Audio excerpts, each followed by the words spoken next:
Hello everyone, this is Zach Moore, aka Blue Spartan 107 here. I'm with my friend Jamie, and we, are going to be talking today about one of our favorite game series of all time. Yeah, the Elder Scrolls, Oblivion, Skyrim, and then also Morrowind before that, although I'm not sure if you know much about it. Yeah, unfortunately, I had never actually played Morrowind, which is why we're only going to talk about Oblivion and Skyrim. It's a great game. The entire Elder Scrolls series is great, but we're pretty much going to debate over which one is the more superior model between the two latest ones, Oblivion and Skyrim. Personally, I think Oblivion's way better. Just gonna say. Yeah. Other than gameplay and graphics, and I guess mods, it's better in every way. Yeah, so Jamie's going to be on the side of Oblivion, and I'm going to be on the side of Skyrim. So, Jamie, why don't you go ahead and start with the story of Oblivion, and then I'll follow up with Skyrim. Then we'll talk about its, strengths and weaknesses on both sides. Wait, just what the story's about, or like? Just pretty much the story in general. Okay, fair enough. Okay, so essentially, you start off in some prison for some crime that you don't know. Well, it could be whatever. Like in fan fiction and stuff, people write whatever they want as why they're in jail, and then a bunch of guys like the Emperor and some guard people come in, but your cell has like some route into some like cabins which they're using to run away from some assassins, and in the process you get freed, and then the Emperor dies, and then after that there's these demons called Daedra, and they have a potential to come back into the real world now the Emperor's dead, and obviously that's very bad. So you need to find the Emperor's next of kin and stop the Daedra from invading. And yeah, it's very fun while you do it. It was actually pretty fun. Now for the Skyrim story, you pretty much almost start out the same. You're a prisoner, except you are on a wagon because you were apparently trying to cross the border into Skyrim. So your execution is delayed thanks to the first dragon seen in Skyrim since centuries popping up, which turns out to be the villain, Alduin, the World Eater. And you find out your character is the Dragonborn meant to stop him. So you pretty much have to go around finding ways to defeat Alduin and increasing in power. And when you do defeat Alduin, the world's pretty much yours to explore. That's how the Elder Scrolls always seem to be. So you gotta go. This is going to be not a tangent, but it's about talking about starting off as a prisoner. I'm pretty sure you start off as a prisoner in Morrowind as well, so that seems to be a thing. Yeah, it has actually been a theme. You kind of start off as a prisoner in most of the games except for I think perhaps Daggerfall. That one you just perhaps landed on the... I don't think I played Daggerfall. Is that the one with the Blood Moon expansion? No, the Blood Moon expansion. I don't know.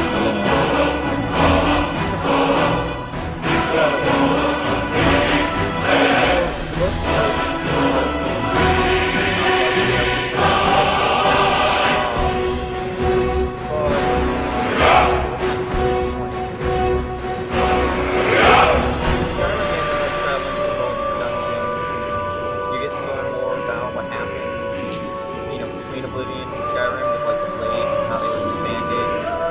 And then you also talk to the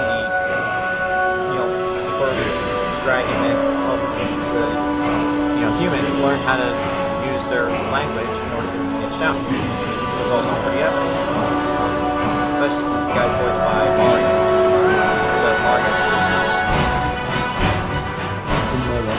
So, I don't know. I was going to say, does Mario really have any voice lines? But then, I'm guessing he probably does, but it's not enough to go.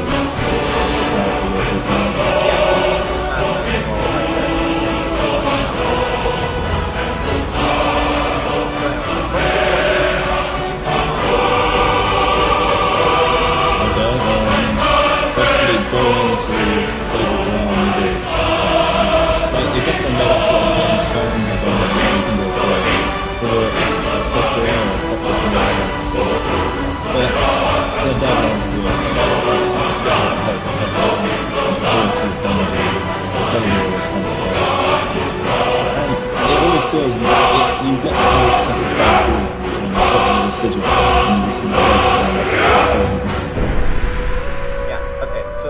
what would you say is a weak point to Skyrim's campaign? To put it bluntly, it was kind of boring. Yeah, there were some good points, like we had interesting moments, but for the most part, nothing really much. Like, you spent a lot of time running around, not really doing anything. Alright, what I would consider a weak point, I guess, would be Oblivion, is the fact that you're like, okay, this happens in like every game, but like the whole world is supposedly on your shoulders, but you that working it's like ordering you around everywhere because, you know, you're the only person there that's apparently going to help out. I mean, with the blades having to protect him and all, and he's sending you into all these dangerous places, and it's just, it's a bit frustrating, especially with the ending, which, you know, I guess for spoiler's sake, we won't say it for anyone who's just checking this out because they're like, hey, I want to get into the Elder Scrolls series. But for everyone who has played the game, you know what I'm talking about. Laziest king ever. I don't quite remember the ending, so I guess I'm just gonna have to agree without really any knowledge. But yeah, sure. Alright. Although there was one other downside with Skyrim, I can probably say, Okay. and it's probably along the lines of the fact, at the end of it, you don't really feel like you've achieved much. Like, obviously you kind of have, because, you know, you stop Alduin, all that sort of crap, but you don't actually feel like you've done it. Like, do you know what I mean? Like, there's nothing special about completing the end of it. Like, at the end of Oblivion, it's like you get the nice fancy dragon armor. Yeah. Everyone like addresses you as like champion of Cyrodiil. Like, that happens a few times, and you know, you just get a more general feeling that you've saved the world. Whereas in Skyrim, it's like, oh, world saved, who cares? You know, let's carry on with our lives. Yeah, I mean, okay, I can agree with you on that point. With Skyrim, not many people really care. Sometimes the guards will acknowledge that you saved the world, but otherwise you don't get any real special recognition. So, alright, let's go ahead and talk about the side quests real quick before we move on to the next on the topic. Like, let's talk about the guild quests, any of the side quests, which ones we thought were good, which ones we thought were bad. So. Yeah, okay. Okay, so the Mages Guild, I think, wasn't as good as the College of Winterhold, but I don't think either was very good, so that doesn't really say that much. I didn't actually finish the Fighters Guild in Oblivion because of some glitch, so I can't say anything there. But when it comes to what's the one? The Dark Brotherhood. The Dark Brotherhood is way better in Oblivion than it is in Skyrim. Way better. Okay, I'll actually agree with you on that point. It is pretty awesome, especially with like Lucy and LeChance and everything.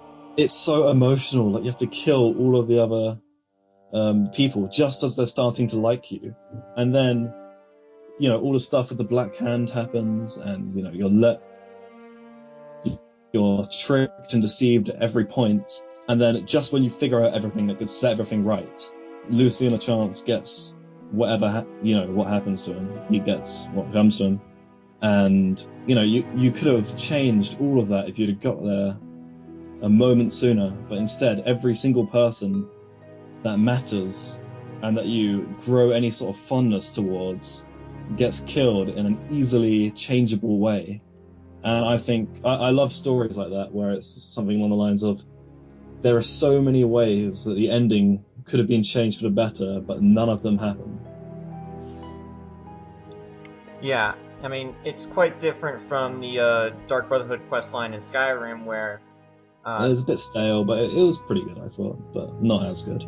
Yeah, I mean, the Dark Brotherhood quest in Skyrim also should never be overlooked, because you actually get sent to kill the Emperor, Titus Mede II, and that was actually a pretty good moment, especially when you get to him after all the turmoil that you personally go through, with first the deception of the Emperor and then the betrayal of the Dark Brotherhood, and you find out that Astrid tried to have you killed, and then you just end up killing the one guy who sent all the forces, Commander Morrow, and then you get onto the boat, and the Emperor's like, okay, let's get this over with.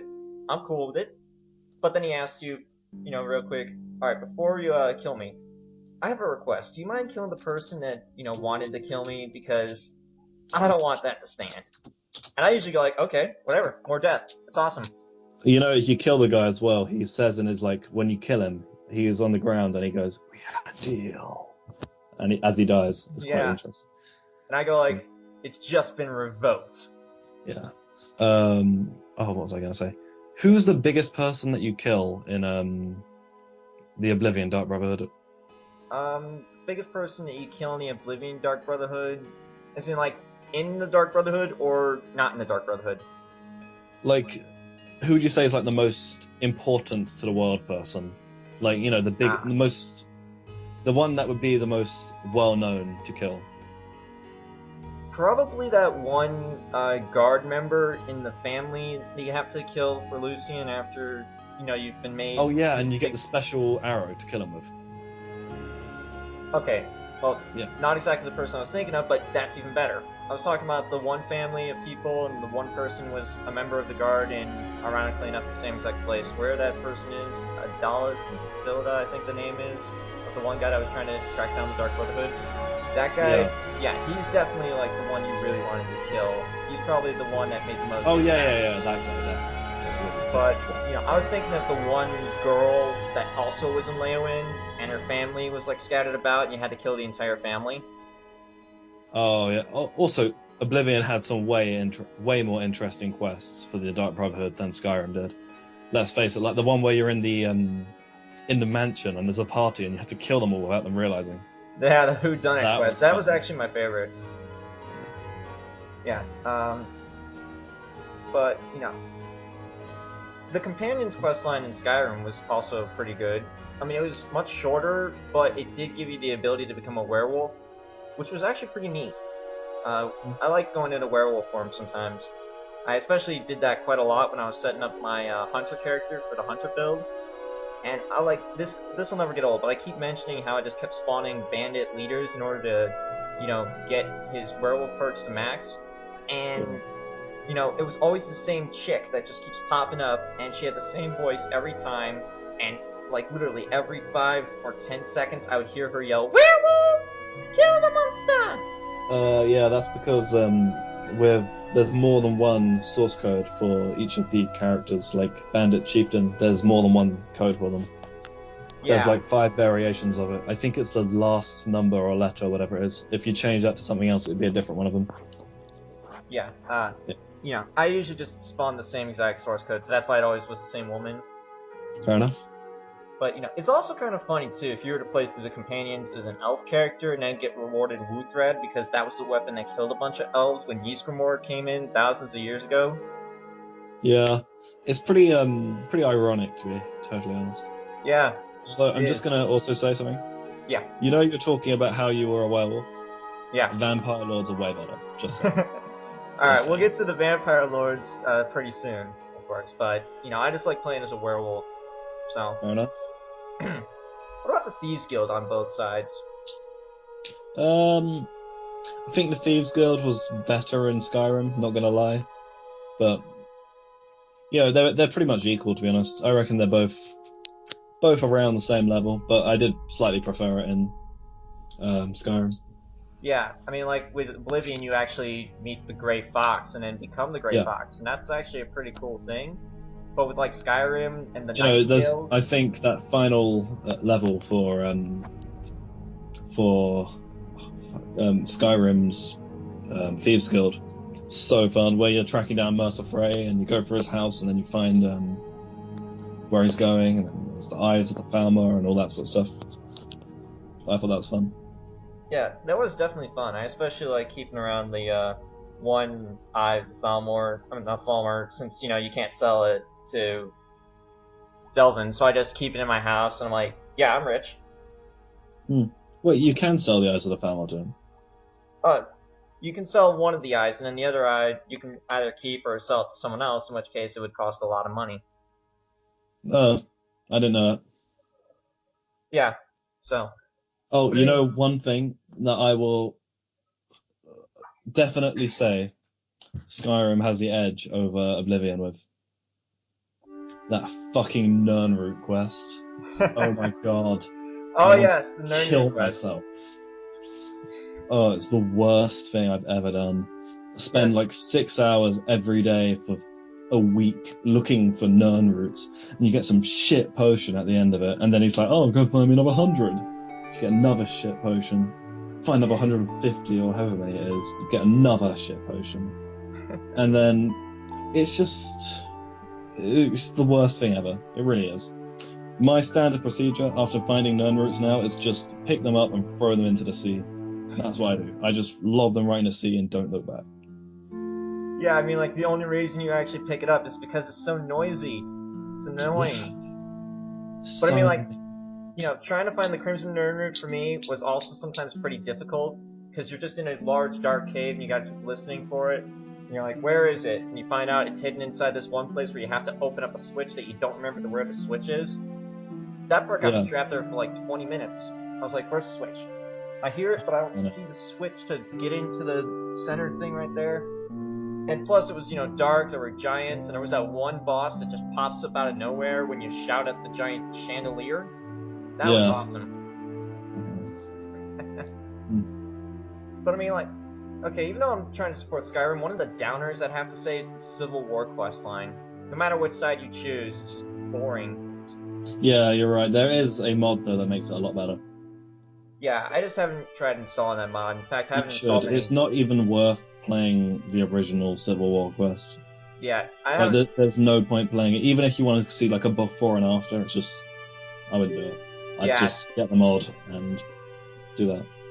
Yeah, okay. Well, like I said, the Civil quest line was a bit of a downer compared to a lot of the other stuff. No matter which side you choose, it's just always the same. You go to this one place, get these people to stop you, go protect Whiterun, or go overrun Whiterun, then you go run into this place and fuck people up. And it's like, they have their massive army of 12 people. Yeah. Great. Yeah, that was very disappointing. But I mean, otherwise though, some of the quests in Oblivion and Skyrim, they were definitely awesome. And that's what we're taking into account here. So why don't we go ahead and move on to gameplay? You can start, you know? Yeah, okay, I'll agree that the actual fighting system is better in Skyrim. Like, you know, that's obvious. It's a new game. You know, that's to be expected. But I just felt that when playing it, Skyrim felt way... like, it didn't feel as fantasy-like compared to Oblivion. Like, the colours weren't as vibrant, the creatures weren't as weird and wacky. The bandits and stuff didn't seem like they would be like fantasy bandits, but just sort of like, you know, random thugs that you'd see in real life, to be honest. Yeah, it didn't have the same edge of fantasy and mysteriousness. Like, when you first walk out of the sewers in Oblivion and you see the whole world, you see the big imperial city looking white and gold and shiny, and then you see the alien ruin things with the mud crabs, which are all colourful as well, instead of that boring black that you get in Skyrim, which is all shit. And then, you know, it just looks way better. Like, I prefer the graphics in Oblivion than Skyrim, even though Skyrim's are obviously better. Okay, because of the sheer fact Oblivion looks way more mysterious and magical. Yeah, I agree. Oblivion's graphics, like the whole colors and the vibrance and everything, it was just so beautiful, and that's what kept me going back to that game multitudes of times. But, you know, with Skyrim's whole landscape, it doesn't really look as awesome. But they do make up for it, of course, with the actual fighting mechanics, like you can now dual wield and use... Yeah, let's face it, like, using spells and stuff in Oblivion was a little bit anticlimactic, to say the least. Yeah, I mean, it was much cooler to just carry a weapon and a shield and then just randomly throw out a fireball here and there in Oblivion. But with Skyrim, you know, they made it so that way the magic was literally in your hand, so you have to have it in one hand and the weapon in another or something in order to actually use it at once. I don't know, I still thought it was better though, because in Oblivion, every single magic spell would look the same. Like, there'd be 100 types of flame spell, yet all of them look identical. Whereas in Skyrim, there may be less flame spells, which, you know, who cares? But that can even be sorted out by mods as well, which add in more spells. But they all look different, which was always a plus. Yeah, that was pretty nice of them to be able to do something like that, to make the spells look different. Yeah. With the skills and everything, they limited the skills down from about 21 from the original games to 18. In fairness, 2 of the ones in the original one, no, in Oblivion, were athletics and acrobatics, and what's that, just running and jumping? That shouldn't have even been a thing. It's so OP, it gets to the point where you can run faster than horses. Yeah. Oh, and the horses in Oblivion, way better than the ones in Skyrim. Definitely. Yeah, I mean, like, the horses in Oblivion, they were actually pretty fast, and even though you can use sprint in Skyrim, the horses just don't seem as fast. It's really sad. But, you know, like, the horses in Oblivion were also fatter, I think, which is weird. I know, I don't really care about that so much, but definitely how they, how horses worked in the game wasn't up to standards when it came to Oblivion. Yeah, I mean, like, something I guess would be counted as an advantage over Oblivion with Skyrim's level up system is the fact that you can level up any skill you want, and then with the patch that they added, that you can later just make your skill legendary and just restart it and keep going over and over again, and you just reach unlimited heights. You know, you can keep leveling up. Unlike in Oblivion, where, you know, you choose like 7 skills, or you choose a class with 7 skills, and then you just get to level 50 and you're done. I don't know, I think it adds more variety to the game when you can't just max out every single skill. Yeah. You know, where you have to actually think beforehand and be like, I'm going to play as this particular character, and if you don't play as that particular character, you're fucked. Because, I don't know, it just seems a bit off, where you're like, I'm going to play a spell sword, and then suddenly you get the ability to use 2-handed weapons. Like, well, not the ability, but you can easily use 2-handed weapons. And, you know, I just don't really like it. Yeah, I mean, that's a good point there. But, you know, with like gameplay and such, like with Oblivion, you had to fix your equipment with the armor skill, but then in Skyrim, you can actually just make stuff and they stay the same the entire time, which is a bit weird, but pretty cool at the same. Oh, alchemy in Oblivion, way better as well. Much better. Yeah, because you can actually use food in alchemy. Yeah, and you're able to carry around the equipment with you, and then the equipment was also at different standards, and you'd need to get the best equipment to make the best type of potion, whereas in Skyrim it's just find an alchemy bench. Not really quite as in-depth.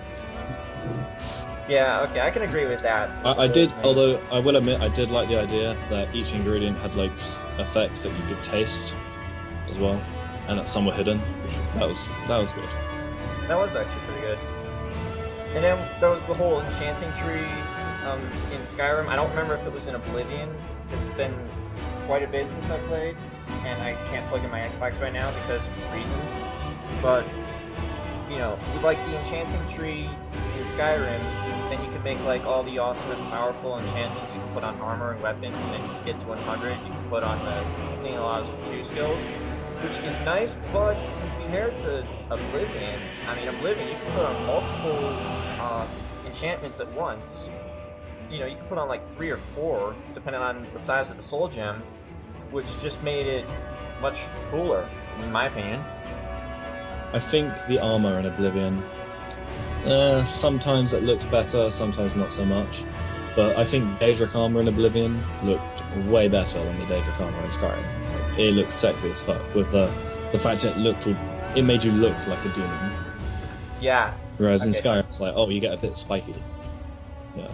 Yeah, apparently the Daedra decided to switch to spikiness by Skyrim times, because like all the weapons just look freaking weird, and you see like all these unnecessary spikes and jagged edges, and you're like, what? That wouldn't even be Daedra good been for doing? fighting.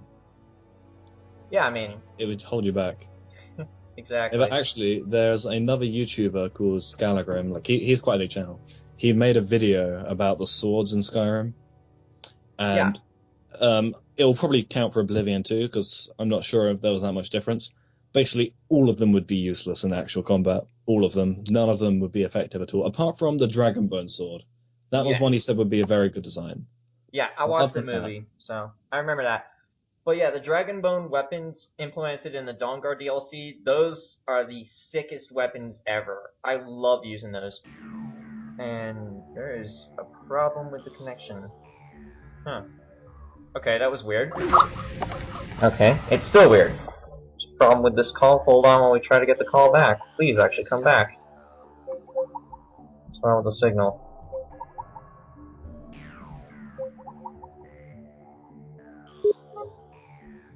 Okay, that was weird. Sorry about that. You can edit that out, right? Yeah, I can easily edit that out. Yeah. Um, Okay. Cool.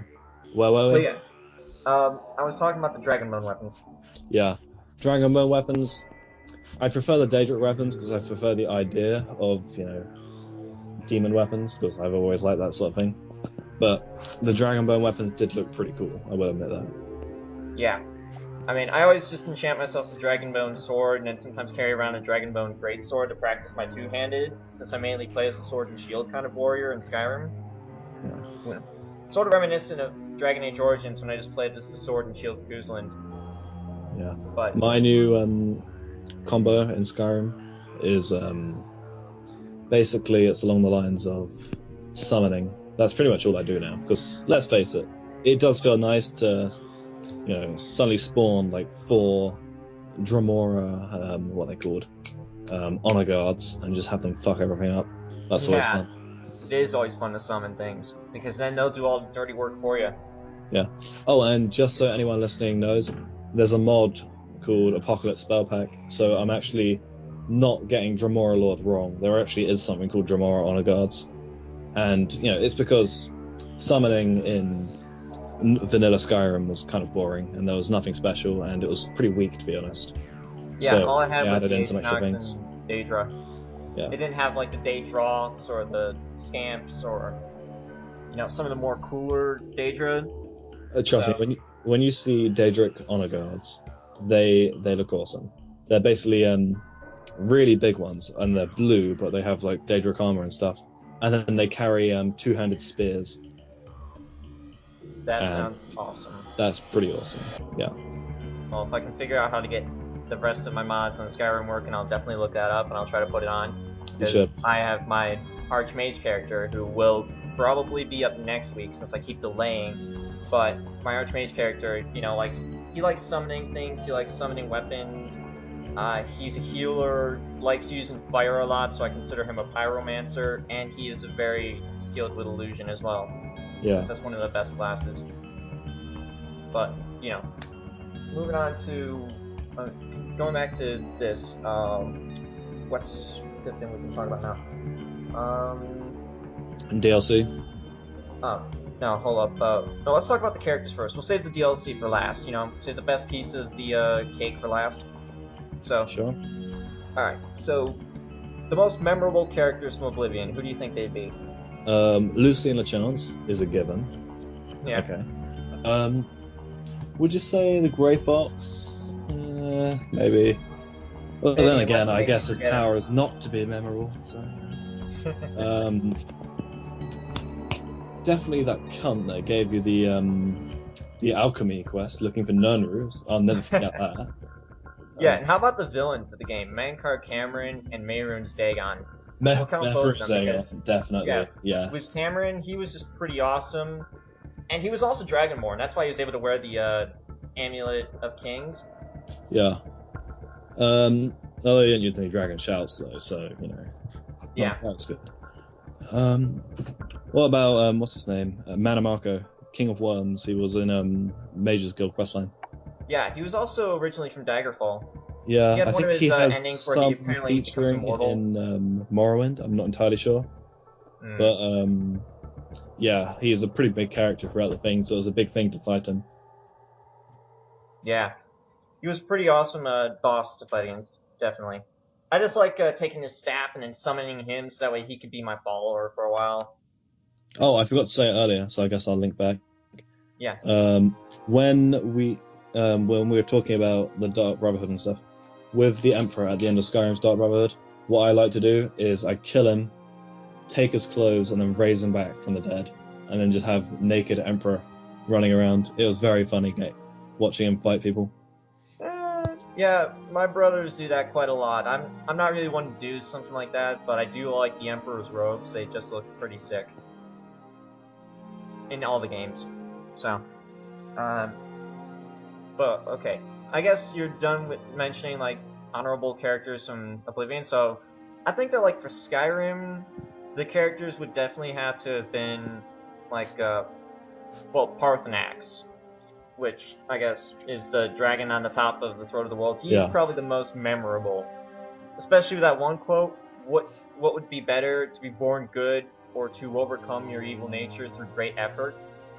Is it wrong that I initially thought that was at the Dark Knight? Yeah. I don't think so. Not really. Oh, also, although I hate the Stormcloaks, I did like Ulfric. He was a very memorable character. Yeah, I Ulfric still think he has was wrong and an idiot, but he was still a good character.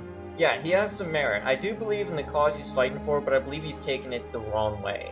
I don't think the cause he's fighting for is at all right, seeing as if you were to talk to other people, other Nords in like Riverwood and I can't remember, some other town as well, they talk about along the lines of before Ulfric even had his uprising, they were all worshipping Talos because, it wasn't really that big an issue. Like, although it was against the law, the Empire was like, oh, we don't really care, blah blah blah. And then Ulfric decided, like, there's even a statue, shrine to Talos in what's the main city? First one you go to? Main city, Whiterun? Whiterun, yeah. There's even like a statue to Talos in Whiterun. So it's pretty obvious that no one really cared about the ninth divine, although he's hardly really a divine, but oh well, we won't get into that. Yeah, let's not. But yeah, and then Ulfric decided, let's have our uprising because I want more power, blah blah blah. And then because of that makes everything all awkward. The Thalmor are like, you've got to stop this guy. And that's when Talos got banned. He got banned because people like Ulfric weren't patient enough to wait until the Empire could fight the Aldmeri Dominion again, and decided to ruin it for everyone. Well, to be honest, I don't actually think it's the Dominion itself, but rather just the Thalmor. Those guys always seem like... Thalmor, isn't it? Well, the Aldmeri Dominion is like the major part. They're the organization that runs Thalmor, but I'm pretty sure Thalmor in itself is the reason why, you see all those hateful elves that are going like, elven supremacy is the only truth. But we all know that Bretons are really the ones that are going to take over everything, because they can actually fight against the Thalmor with their magical systems. Wait one sec. I've literally just searched up because I was just interested. The third Aldmeri Dominion, colloquially known as the Aldmeri Dominion, is a powerful empire established in 4th Era 22 by the Thalmor. So the Thalmor were the people who made the Aldmeri Dominion. Right. So yeah, essentially the Aldmeri Dominion is the one that's like being all oppressive and stuff. Yeah. It was actually much better in the old times, like with ESO. That was a more respectable Aldmeri Dominion. But I just don't like the new one with the Thalmor running it and everything, because those guys are dicks. I don't know, I know they're dicks, but I did quite like them for the sheer purpose because they was, that was shitty grammar, because they were dicks. And yeah, I like that quality. It's a nice quality. Well, not a nice quality, but a quality. Yeah. And, obviously I've written about it in my own story. And, I find them very interesting as a group to put in a story, all that sort of stuff. Mm-hmm. So, yeah. So, yeah. Alright, other characters that I think are definitely memorable. I'm going to count Elenwen from the Thalmor only because, she is kind of memorable in a sense. When you meet her, and you could also, of course, kick her out of the whole meeting with General Tullius and Ulfric if you're trying to broker peace for a bit. You can kill her as well if you want. Oh, can you? Yeah, after every quest to do with the blades, and once all the quests involving her are done, you can kill her. But she's inside the embassy, so it's really hard to get there. But you can get there either with horses, console commands, or using whirlwind sprint in the cave that you leave out of, and you can get inside and kill her. Oh. Yeah. Okay, I didn't know that. If I had, I probably would have tried that much earlier because... never mind. Anyway, so, Jarl Bolgriff is also a pretty good memorable character. He's like the first Jarl you meet if you just go straight to Whiterun after getting to Riverwood. Both Ralof and Hanvar I think are memorable. General Tullius is definitely memorable. You can probably also remember Delphine and Hesburn, except I usually just abandon them because those guys wanted to kill Paarthurnax without giving him a chance. I killed Paarthurnax. I know. I think I regretted it though, because he mentioned that he would help teach other dragons not to do bad dragon things, and I can get behind that. But other than that, I would have killed him if he didn't say that he would stop other dragons being bad, but because he did that, I've decided that I won't do it in my next playthrough. Yeah. I mean, personally, I just think that Paarthurnax is a powerful ally, and he's definitely overcome his evil nature, so he deserves a second chance. That's just me. But Delphine and Esbern, they just... they're just so stuck up in the whole thing of, oh, he's a dragon, we have to kill him. Oh, he actually helped out Alduin, he needs to pay. They're trying to, get vengeance or just get what they consider justice for something that happened thousands of years ago that is pretty much ancient history. So I don't like sticking around with them. So that's why I always steal a Blade's armor set before I say I'm no longer gonna help them out. So yeah, I can see that. So what next? What else is there on the agenda? All right, we got music next. Music. What do you think of the Oblivion soundtrack? I don't think I can be very useful on this, seeing as I don't remember the music from either, seeing as I have music replacers for them. You have music replacers for them. Okay, Yeah. well, I guess I'll cover this. With Oblivion, you had it. You can tell it was of medieval times. You had some really nice music playing whenever you were in the cities. When combat started, you hear it, but you don't immediately see the enemy. So you hear it going like bum ba-dum ba-dum ba-dum ba-dum ba-dum ba-dum bum ba-dum ba-dum, and you're just looking around like, where? And you get smacked in the back of the head by a fireball spell, and you turn around. There's a fire Daedra, flame Daedra, whatever it was named, and you're like, okay, run straight for this guy. It was fun. But I mean, it was worse when you're trying to sneak around, and then you hear the combat music start playing, and you're like, what? Who spotted me? And then you just randomly see another battle happening between a bandit and a rat. And you're like, okay, never mind. Wait, what was that? You sort of lagged out for a second and I didn't hear you. I sort of blacked out for a second. Well, I was talking about how you just randomly hear the combat music and you immediately knew that shit was going down. But then if you hear the combat music while you're crouching and sneaking around and you haven't been spotted yet, and you're like, what's going on? And then you see a bandit and a rat. And you're like, oh, okay. Bit anticlimactic. I was in Skyrim. I was once walking along with my with Lydia, with Lucy and LeChance, 4 Dremora, what are they called? Oh, I keep forgetting their fucking name. Honor guards, and Shadowmare. I was walking along, all of them right next to me, and then suddenly I was using a music replacer, but some music comes on. I'm like, wait, what's happening? What's happening? And I just see all of them run off, and I'm like, where are they going? Where are they going? So I follow them. After about 20 seconds of following them, and we're quite far away from where I wanted to go, they were killing a mud crab. It was the stupidest thing. Just watching 4 Dremora just go, what is it they shout? They shout something, some demon quote thing. We'll kill you for our lord, or something like that. And then they just slaughter this little mud crab. It was funny. Yeah, it is always funny when your, followers are always just going after something so small and trivial.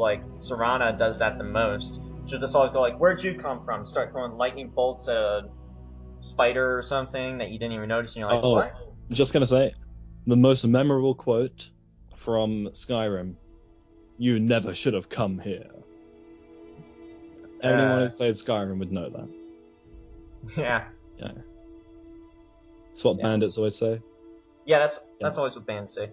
With the music in Skyrim though, the combat music is pretty epic, especially when dragons start flying in, because then you've got the choir of 30 voices that sounds like 90, and you know shit's about to go down when you hear the dragon flying overhead.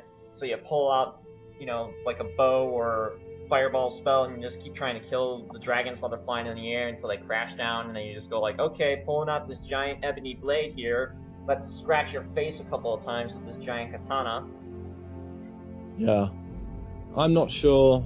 Wait. Sorry, what did you say again? The ebony blade, I was talking about how, sometimes you'll just pull it out if you have that weapon, you just start slicing it across the dragon's face because you're trying to get him to die. Yeah. Yeah, wait, what was your favorite weapon in Skyrim? Oh, my favorite weapon in Skyrim. That's actually a pretty difficult question to answer because there are a lot of weapons I really liked in Skyrim.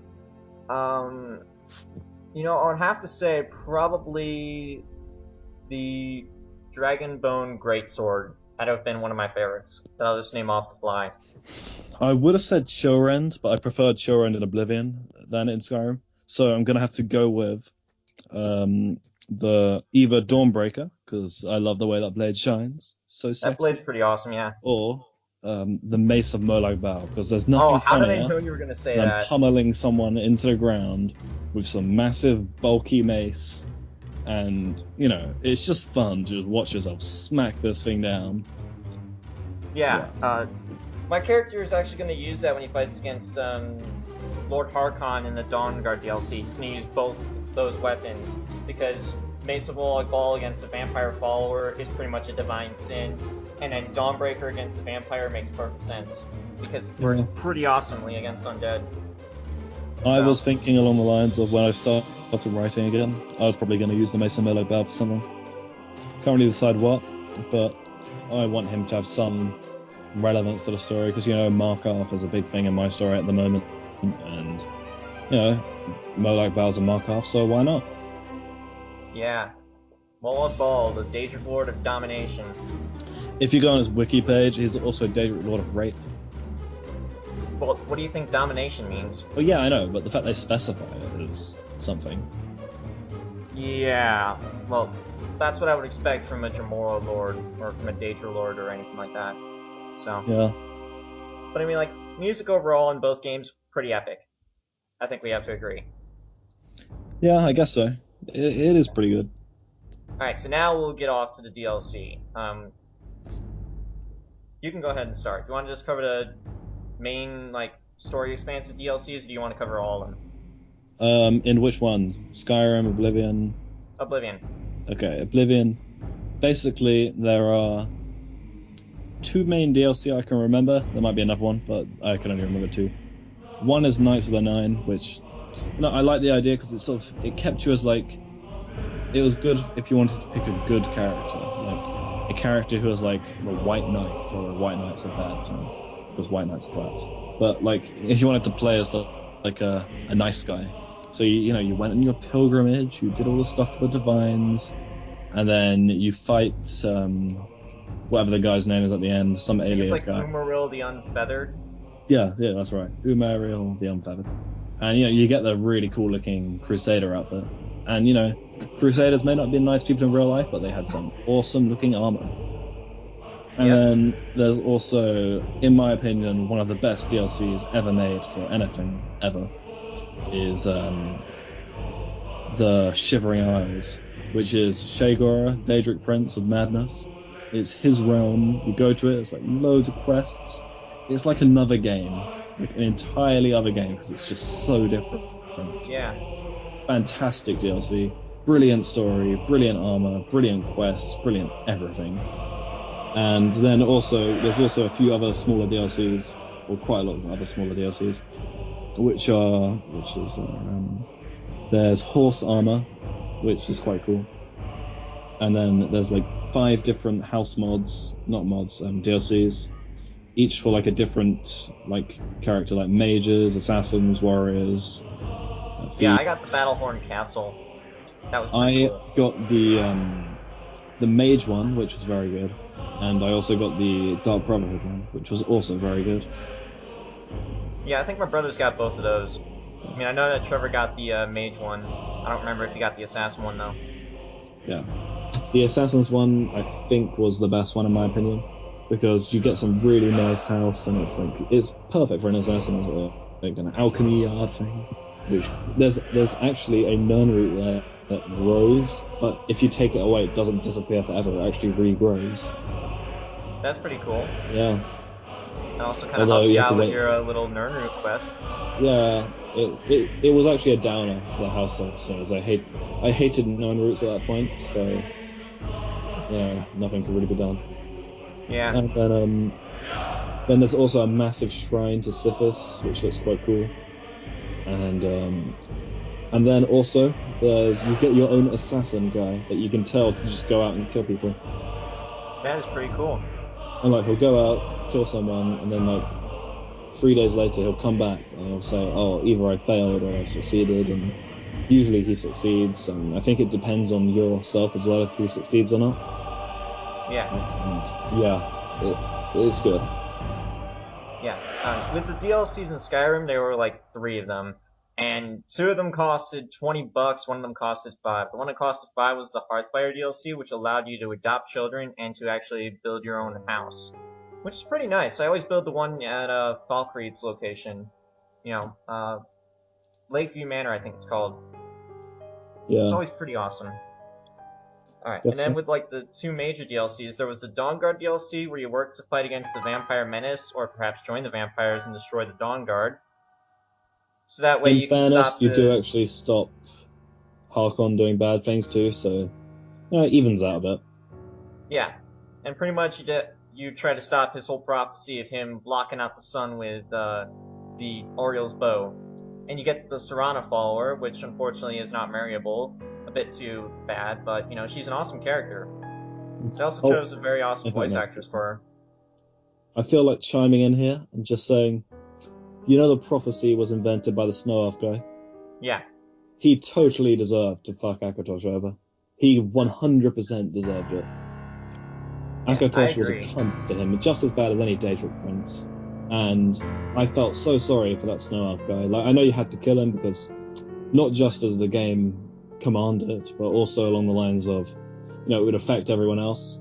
But he really should have needed a way to fuck over Akatosh because Akatosh was a twat and deserved it. Yeah. I mean, like, the Dawnguard DLC is what brought up the Dragonbone weapons, and also gave you the ability to become a Vampire Lord. Which Yeah, that probably was is fun. better, but I haven't tried that path yet. Haven't you? Oh, you No, get like this unfortunately not. telekinesis power where you can lift people up and throw them. Yeah, I've seen that in the trailers. It's pretty cool. It is. But It's very cool. And you can change whenever you want, not just once a day. Like, you can go in and out all the time. yeah, I mean, there's gonna be a build, or maybe 2 builds, that I'm gonna put up soon for my Skyrim build thing that are gonna have the Vampire Lord abilities. But I just haven't actually been able to play as the Vampire Lord yet. Because I've been mainly, doing other things. Also, just gonna say, Vampire Lords look so cool. They're so Yeah. muscly and don't wear much clothes and have really cool hair. They They kind of just remind me look. of the They look cool. vampire transformations from Underworld. When you I. just see, I what was his name, Marcus. In the second one, he just turned into a giant vampire bat creature-like thing and tried to kill Celine and Michael. It was pretty cool. I haven't seen it. Oh, well, that's okay. I mean, like, the second movie wasn't too great, but it was still a very good movie. The first one was good, the prequel was good, the Wait. third one, What was it called again? Underworld. The second one's Underworld. Evolution. Does it have a lot to do with blood? Like, obviously, it's going to sound. Obviously, it's a vampire movie, so it has something to do with it. But does it yeah, have a lot to do there's- with it along the lines of there's a blood shortage? No, I think that's a different movie you're thinking of. It is. I think it's called Dusk Till Dawn or something like that. Daywalkers, I think it was called. Yeah, that might be But right. no.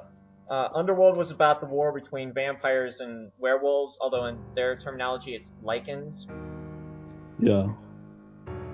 And, like, the prequel movie did a very good job in explaining how the war started. So I actually liked the prequel. Not a lot of people liked it, but I did. So, Prequels entire aren't movie- always good, but sometimes they can be. yeah. Like, what would you say is the best prequel movie you've seen? Best prequel movie I've ever seen? If you say Star Wars, I'm going to kill you. Just Alright, I will not say Star Wars Episode 3, even though in my opinion it is definitely one of the best prequels. Okay. Actually, Indiana Jones and the Temple of Doom can technically be counted as a prequel, since it was a year before Indiana Jones and Raiders of the Lost Ark. that is actually a good choice. I didn't know that, and I agree with that. To be honest, Okay. that's a very good choice. Alright, awesome. Mm. But then there's, and going back to the whole talk between Oblivion versus Skyrim, there is the Dragonborn DLC, which is also a pretty good DLC, where you fight against the first Dragonborn, trying to resurrect himself after he was trapped in Apocryphia for a very long time. His sword at the end was a bit of a disappointment. But Yeah, you know. the end boss fight was a bit of a disappointment because you didn't get the satisfaction of Oh no, finishing I him like off. that because I like the idea that it wasn't the Dragonborn, either of the Dragonborns, that had any power in the entire thing. Like I like the idea that essentially you didn't even need to be involved at all throughout the entire story. Um, like whatever his name is, Hermaeus Mora. He could have just killed him at any time he wanted, whenever he wanted, at will. But he obviously didn't because he was there for the enjoyment of the whole thing. I like to think of it along the lines of because he has all of the knowledge in the world so far, or most of the knowledge at least. He's bored of reading the same stories over and over, so wants to make his own one. So finds ways to make the world interesting himself. That's my way of looking at it. Like all the fictional stories and real stories of the world are done, so he makes his own one because he's bored. Instead of just killing Mirak straight away because he disobeys him. Yeah, we could also probably throw out the whole thing of how, like, that's a good way of showing how any being that's divine, that's, beyond a mortal comprehension, how gods, in a sense, seem to, like, mess around with mortals in all the stories, in all the fantasy games, how they seem to just use mortal kind as pawns in their own little game. That was a good reference to it, I guess, as well, since Hermaeus Mora just allowed you to go ahead and fight against Mirak, and then kill him you in the have end because you don't even matter to him, basically. Yeah. Like no, what was I gonna say? Like the whole thing with the Dwemer as well is pretty cool. Like they thought they could be better than the gods, and in a sense they were because they managed to trick Azora. But then it was their own intelligence and their own hubris which was their undoing. Yep. I thought that was very interesting. Like if they hadn't made that fatal mistake, it could have got to the point where they were better than the gods, and that's the thing to think about. Like they built the Numidian, and they almost tapped into the heart of Lurakan, which would have made them way more powerful than the Divines and the Daedra, considering Lurakan. Yeah, it probably made the Nerevarine much more powerful as well. And he never really ages either because that one, whatever he got, I forget, some kind of disease or something that made it so that way he can't age. Yeah. Oh yeah, and he has the spider legs. The spider legs. Well, he kind of does. They're like mechanical spider leg things. Yeah, the last of the dwarven guy. I remember seeing images of him with spider legs. That was funny. Yeah. Like, one of the things I really enjoy about the Elder Scrolls is I really, really like all the mythology and stuff in it. Like, obviously it's in-game lore, so you can hardly really call it mythology because it's not something people actually believe. But, it's all the like the lore and the stories and stuff to do with the gods. I just love that kind of story. Like there are loads of Greek myths and stuff and Roman myths and stuff which I really like for like basically the same reasons why I like the same myths and stories in Skyrim and Oblivion, because it's like it always has like some kind of deep moral, or maybe not moral, but that's not the right word. Well, or is it? Yeah, it's the right word. Like behind it in the end, which is like either you're not better than the gods or don't have too much hubris, or it'll have something behind it which makes it like a life lesson in a sense. Well, yeah, if you believe in gods, that is, or anyone who has power over you, I guess. But it's just I liked it a lot. I actually enjoyed the Dragonborn DLC a bit too. I especially like the introduction of the Stalrim materials, as well as the bone mold and the chitin armors. Those were actually pretty cool. I'm pretty sure they were also supposed to be like a throwback to Morrowind. Then they added in the staff crafting, which I found kind of pointless because it wasn't like as awesome as it was in Oblivion, where you like make your own staff and it feels special to you because you're just making the same kind of staffs that are already in game. So I guess so. Then there was also the black books where you get those extra abilities and extra powers that you can use. Oh yeah, I thought that was such a good extra little addition to the games. Just gonna say, what would you say is the worst part about the Elder Scrolls games? Okay, I've the already worst given my part. opinion on the nunnery things, but what would you think is the worst part? That's actually a very good question. What do I think is the worst part of the Elder Scrolls games? Uh, hmm. I've never actually given that much thought.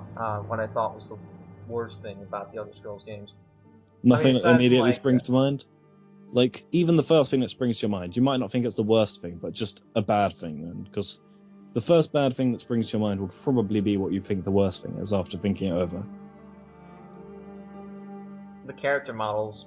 I mean, like, lots of the character models really just look so bland and, too original, in my opinion. Yeah, I can see And that.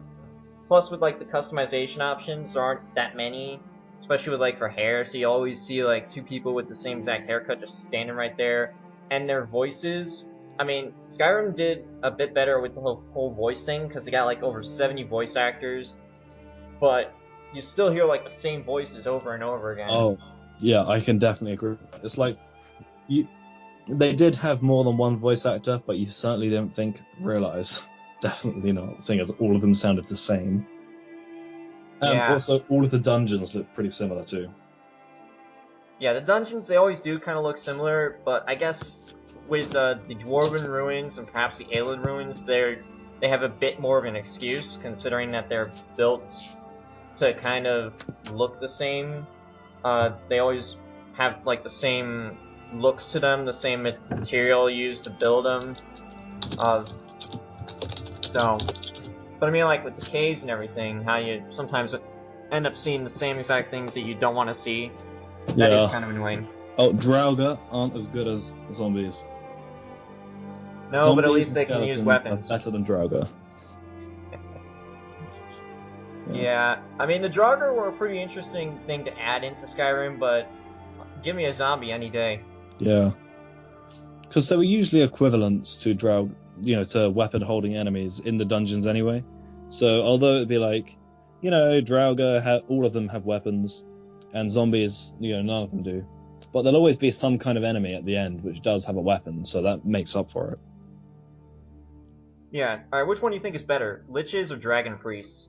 Um, I like Dragon Priests actually. Yeah, the armor they wear, although you can't wear it without mods, which I have because those mods are awesome. Yeah. Their armor is so cool. Like with the robes and that's just the sort of armor that I really like. Yeah, and I especially like the Daedric priest masks that you can get from a lot of the characters. Like, what's your favorite Daedric priest mask? Oh, not Daedric, dragon priest mask. Dragon Priest mask. I don't really remember them all, to be honest. I only really used Hevneric, and I can't remember what it did, but I remember that I liked the enchantment on it. And then I moved on to Kahonoric after I got all of them. Yeah, that golden mask is probably the best, but both of them are actually pretty good. I mean, I think the one you mentioned is the one you get from the Alduin quest, like the final quest where you have to get to Sovereign Guard in order to defeat him, and there's that dragon priest standing in your way. I think that's the one you're talking about. That guy's enchantment was like 50% increase of magic regen and like plus 20 power One on second, I destruction just and realised my restoration cat spells. was stuck in the room. Wait a second, I just need to open the door. There you go. Okay, yeah, sorry, what were you saying? But I think the mask you're talking about, which the name is kind of hard to pronounce, but it's the black mask. It had like the Yeah. 50% um, increase in magic restoration, and then it like gave plus 20 to destruction and restoration, I think. What would you say is the best standing stone? Ooh, I've heard the Lord Stone is actually pretty good because it gives you like the magical protection and the increase in armor. Yeah, that's the one I would have gone with. Yeah, that's pretty cool. So, hmm. What would What you say now? is the most memorable boss from any of the games? Each of the game's most memorable boss. Yeah. Okay. Let's see. That's kind of hard to think about, to be honest. The first one that initially came to mind was Mithrin's Dagon, but I can probably go a step up from that and maybe say Jigalag. Maybe. Not so Yeah, sure. He was Jigalag was a good it was a boss. bit easy for who was meant to be like a Daedric prince, but I attribute that to along the lines of he hasn't been a Daedric prince for a while because he's been kept up as Shagor, all that sort of stuff. But oh no, actually, better than that, the Gatekeeper. The Gatekeeper is a more memorable boss because I didn't know. I tried to kill him before doing the quest to kill him, so he would not die. Yeah. Wasn't there like a few different methods though on how to kill him? Like you can either use the bone arrows or you can use the Yeah, I didn't know tears. any of that and just attacked the guy and got slaughtered every time. Eventually I managed it though. Yeah. That guy was always creepy, but he definitely was one of the best bosses. The Ebony Warrior is actually a pretty good boss too. I mean, he's like the toughest person to fight in all of Skyrim. I just shouted him off the mountain. It just Yeah, killed him but- one hit because the fall damage is high enough to kill him. A lot of people have actually tried to shout him off the mountain and they like didn't actually succeed. Which shout Really? did you try to use? The Cyclone or the Unrelenting Force? Unrelenting Force, didn't that work for other people? Oh, a lot of people have tried Unrelenting Force. It still somehow didn't kill them. Either they just did it wrong or they didn't manage it. But if you Maybe did the drop one- wasn't high enough. That's probably it. But there is like one little thing that you can do, especially for I think console users, where you do the restoration potion glitch and you just make your amulet of Talos like super awesome, and then get the blessing of Talos, and you can have infinite cooldown reduction on your character, which is pretty cool. So you can use that to just constantly shout. So you can use like the slow time, then Cyclone, then Unrelenting Force, and it'll push an enemy farther and higher I away. have quite a cool mod, which is have you ever played the Mortal Kombat games? Only a little bit. So Do you know the character Scorpion? yeah, He has that chain and he throws it and he goes, "Get over here."